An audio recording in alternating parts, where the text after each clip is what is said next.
Welcome, strategists and conquerors, to Rule a World 3D, a podcast, your getaway to a thrilling realm of tabletop strategy gaming. I'm your host, Daniel Isham, and this week we're diving deep into the rules and mechanics of this epic 4X tabletop game that serves as the foundation of our podcast. But before I unfurl the banner of war and embark on our conquest, we must extend a heartfelt thanks to you, the esteemed patrons. Peter Gordon, your unwavering support fuels our endeavors and ensures that the flames of our gaming passions burn ever brighter. And to our listeners, who we extend a warm invitation to join us in sharing the destiny of this world. Become a patron and unlock exclusive benefits, or simply spread the word about our podcast to fellow strategists and tacticians. Together, we can forge a mighty community of gamers united in our love of immersive strategy games. So, gather your armies, plot your strategies, and prepare to embark on a journey of conquest and exploration. Welcome to Rule a World 3D, the podcast, where empires rise and fall and the fate of the world hangs in the balance. Let the conquest begin! Remember that we are...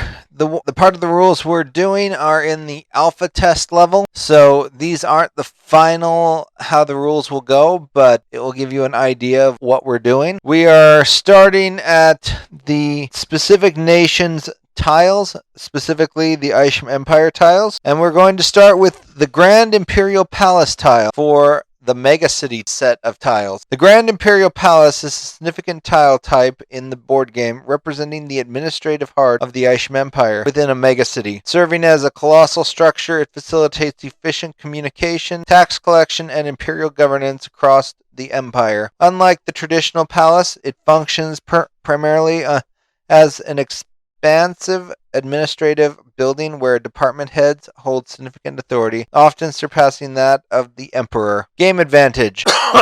Only one Grand Imperial Palace can be constructed per megacity. 2. Generates 5 money in taxes per turn, within an additional 1 money granted for every 100,000 population in the megacity. 3. Empire-wide benefits include reduction of units costs by 1 food for every 10 units produced, and an additional 50k population in the megacity, symbolizing the administrators and their families residing in the palace. Costs: 20 building material, beyond the satellite coverage, of course. Tech Cult Citadel. As a devout follower of the Absalom progress aspect of the Tech Cult Citadel stands as the bastion for innovation and technological advancement within the Isham Empire. This imposing structure serves as a focal point for cutting-edge research and development, harnessing collective ingenuity and the inhabitants of propel the empire forward into the future. Cost: 25 building material. Back for a nominal fee of 5 money, all building levels upgrades across the megacity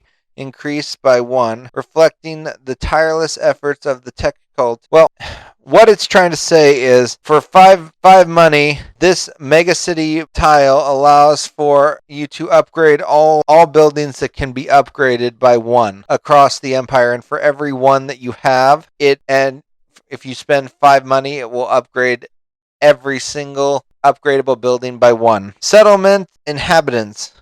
If meeting the rules when a new settlement is founded, you have to declare and record which race is that settlement's majority population. Humans. 2+ on exploration rolls. Start of the game. That's their prerequisite. They're the first ones you have at the start of the game. Elves. 2+ on resource rolls. Elves obtained by getting 3 settlements. Synths. 2+ acquisition rolls. Synths obtained by getting Stargate and mechs. Tieflings. 2+ on market rolls. Tieflings obtained by getting a Stargate. Boss spawn. 2+ when building. Start of game, but only for Rodent Realm. Newt. Travel in ocean without boats. Start game, but only with Newt Nation. Water. When you find an ocean, all tiles on that side that are created afterwards will be ocean beaches. Local flying. Local flying. A unit when locally flying has to move each turn 1 tile.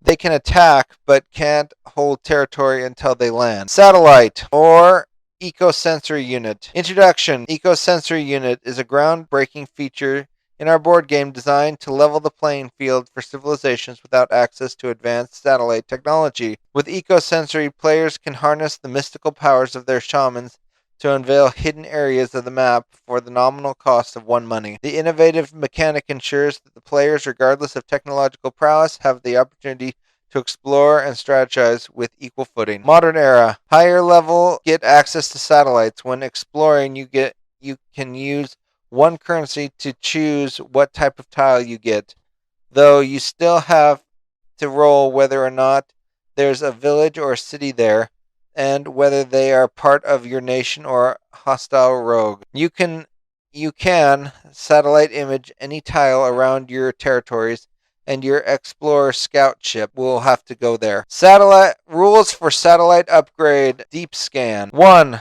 Cost upgrade. The satellite upgrade deep scan can be acquired for a sum of 15 money. Activation ability.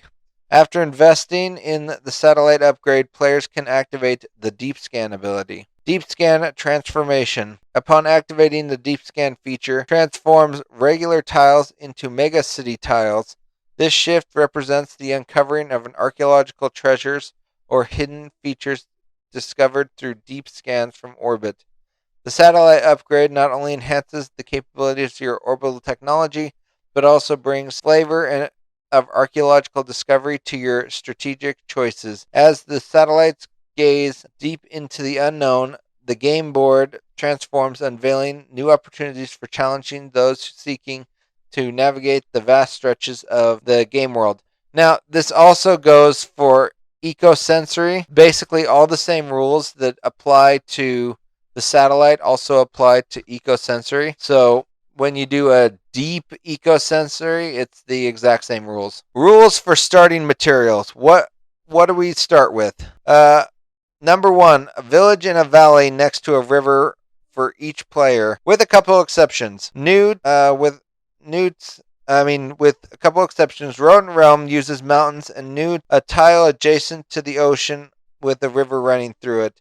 The tile into the ocean would be ideal. The village, of course. 1 free explorer, 5d6, 6d dice. Your first village begins with 25k population. A journal of the game. You start out with 5 earth coins. You start with a ruling structure figurine. For example, the Aishem Empire has a throne dais, if possible. 8. A copy of the social card deck. Resource collection. Metropolis, population of 500,000, and gives when full 20 dice. Resource collection rules. There are 2 resources. 1 food, which represents rivers, lakes, ocean, fields, and meadows, and 2 building materials, forests, and mountains. When you decide to roll a resource, choose the level which presents for the village based on the population. You can get up to level 3, and cities have an unlimited level based on population. Population increases by adding an extra resource from the last one. Each population increases the population by 10. At 250,000, most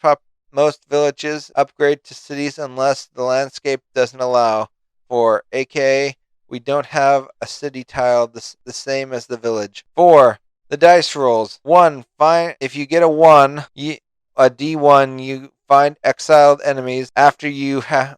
This only happens after you have 3 settlements. 2. You get nothing. 6. At 3 through 6, you get the level of resource. 5.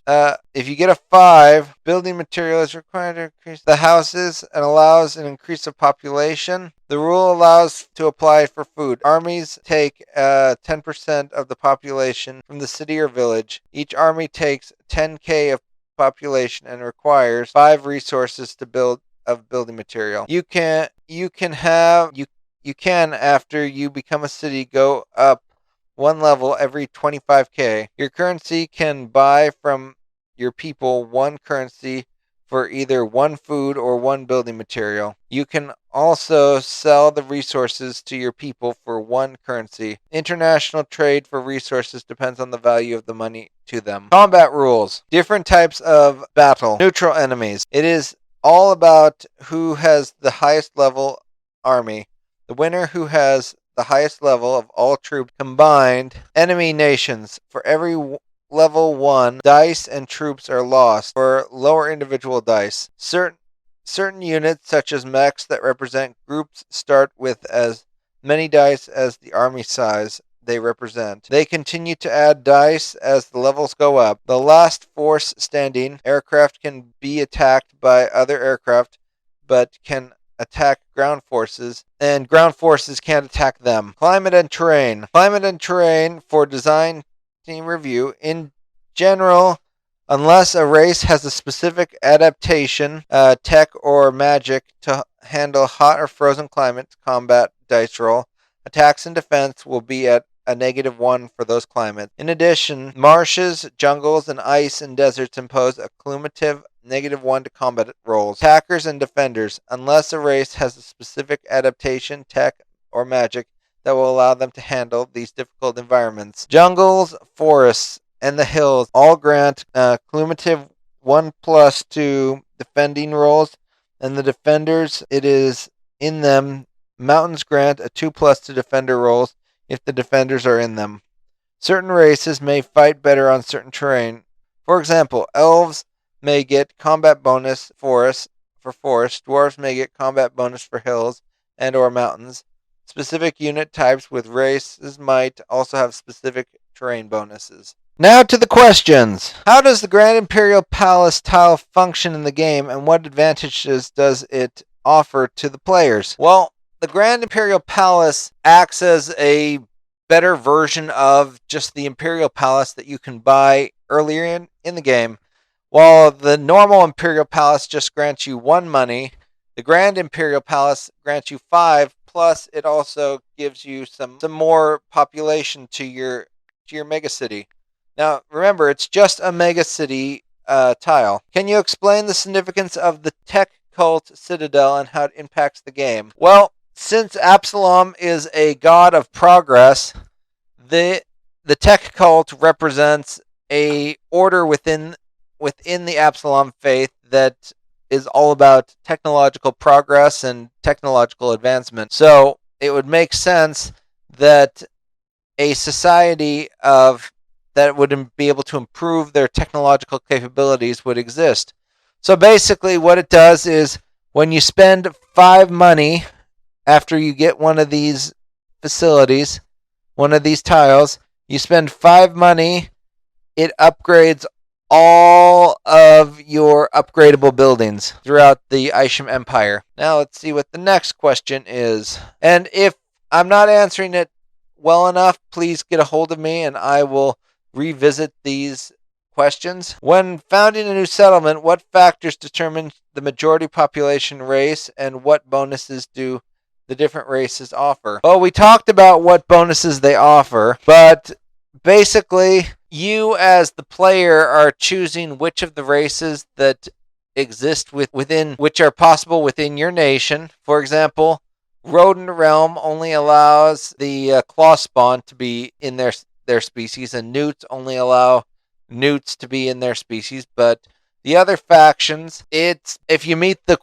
requirements, it's basically your choice, and that's what factors go into it. A story plot can be created to figure out which one it will be, but if you meet the factors, if you meet the requirements, for example, humans are in all but the Rodent Realm and Newt as the starting race. Once you get to 3 settlements, which shows that you're serious about establishing a nation, you get access to elves. When you build a Stargate, that shows the tieflings that you want to start trading with them and that you're willing to accept them into your society, and so they will come and join you. They're a trade people and fairly outcastish, but they want to be part of society. And then when you start building mechs, that shows to the synth people that you're willing to sign the synth singularity accord, which allows them to be able to come, which the synth are what AI will continue to evolve into. So let's see what the next question is. What is the difference between satellite and eco-sensors use in the game, and how do they impact exploration and strategy? Well, satellites and eco-sensors are basically the same thing. They work the same way. It's just flavoring on the technological level.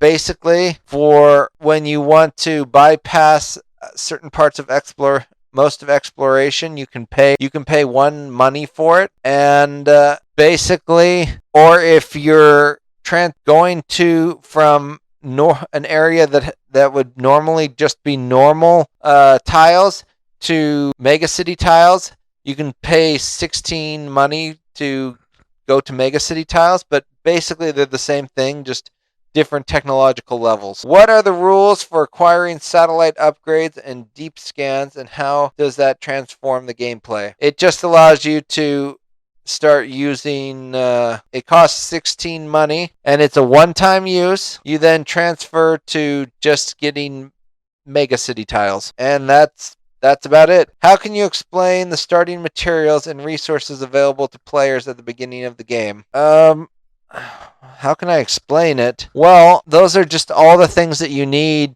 to be able to start the game. The journal has all the internal stuff that's going on within your nation and allows you to basically bookmark where you are in the game. You need 5 dice, all D6. You need a tile to be able to play. You need the social cards to be able to play.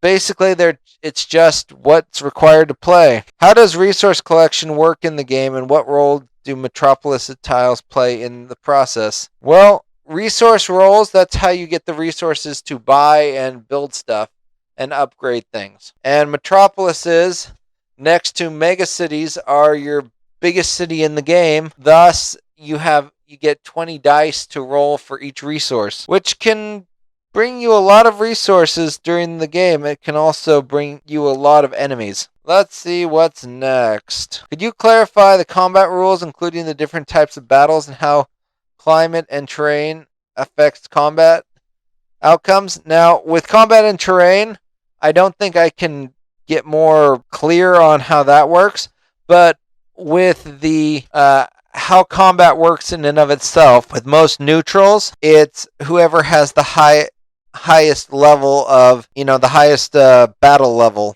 Like, as we talked about earlier, if it's whoever has the highest offensive versus the highest defensive, and whoever wins that one. Now, with human players and some neutral units, when it's specifically talked about, you roll the dice, and how many dice you get, it depends on what level your unit is. For example, if I had a level 5 unit, I would get 5 dice to roll against the other person.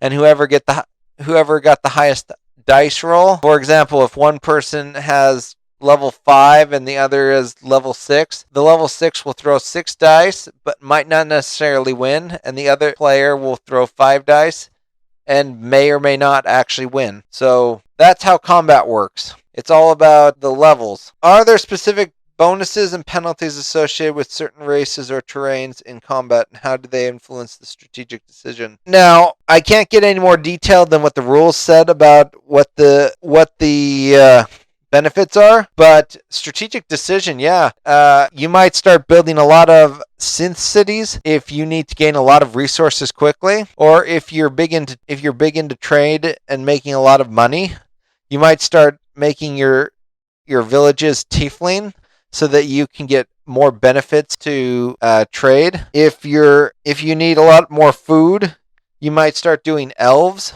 So there's a big advantage. And then when it comes to combat, the different terrains offer higher defenses or lower defenses, which can be a game changer, especially if that's where your settlement is. Okay.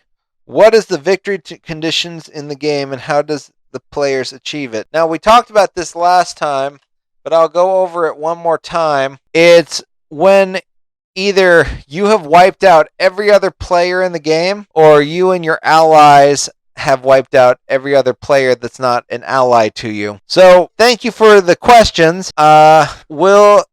Please submit any other questions you have about how to play this game to our email. It's emplear@gmail.com, emplear@gmail.com. Please make sure to say that this is a question for the board game, and I will be excited to hear more. We're looking forward to more episodes, and we're planning some amazing things for the next season. So keep listening, and please, please, please try to convince your friends to listen to us. We'd love to build a community, and we would really enjoy being able to do stuff with people. Our first competition ended in complete failure because nobody actually took it serious enough to actually do it. So we want to have contests. We want to do a lot of stuff with the community, but we need help building a bigger community. Thank you very much. Bye. Are you ready to embark on a journey of honor, duty, and adventure? Step into a world of the Defenders of Absalom, where faith and valor converge. Join our ranks and become a force for good in the galaxy. Picture yourself clad in super ornate power armor, wielding the best weapons the galaxy has to offer. As the Defender of Absalom, you'll defend our trade routes, protect our merchants, and ensure the prosperity of our great nation. Our rigorous training will push you to your limits, forge you into an elite warrior. From combat tactics to advanced technology, we'll equip you with skills needed to face the challenge that come your way. But being a defender is more than just military might. It is about upholding the values of honest trade, wealth, and progress, and family. In our ranks, you'll find brotherhood and sisterhood unlike anything out there. A forever family bound by shared purpose. As a defender, you'll have the opportunity to explore distant star systems, discover ancient temples, and immerse yourself in the rich tapestry of our faith. Experience the thrill of interstellar travel and witness the wonders of the universe. Join us on the front lines of trade defense and make a difference in the lives of countless merchants and citizens who rely on our protection. Your bravery and sacrifice will be remembered for generations to come. The Defenders of Absalom are calling. Will you answer? Enlist today and become part of a legacy that spans galaxies. Visit our recruitment centers to go to our website, thedefendersofabsalom.com. The universe awaits your heroism. Defenders of Absalom, a force of righteousness in the universe of uncertainty. Join us and be the hero you were destined to be. As we conclude this week's episode of Rule the World 3D podcast, we extend our gratitude once again for our esteemed patron, Peter Gordon. Your support fuels our passion for tabletop strategy gaming and enables us to continue bringing you engaging content week after week. We also want to express our heartfelt appreciation to our listeners. Your enthusiasm and support means the world to us, and we invite you to join us in shaping the future of the community. Whether you choose to become a patron or unlock exclusive benefits, or simply spread the word about our podcast to fellow gamers, your contribution is invaluable. Together, we are forging a vibrant community of strategists and conquerors, united by our love for immersive tabletop gaming. So until next time, may your dice roll true and your strategies prove victorious. This is To Rule the World 3D, the podcast. Signing off. See you on the battlefield.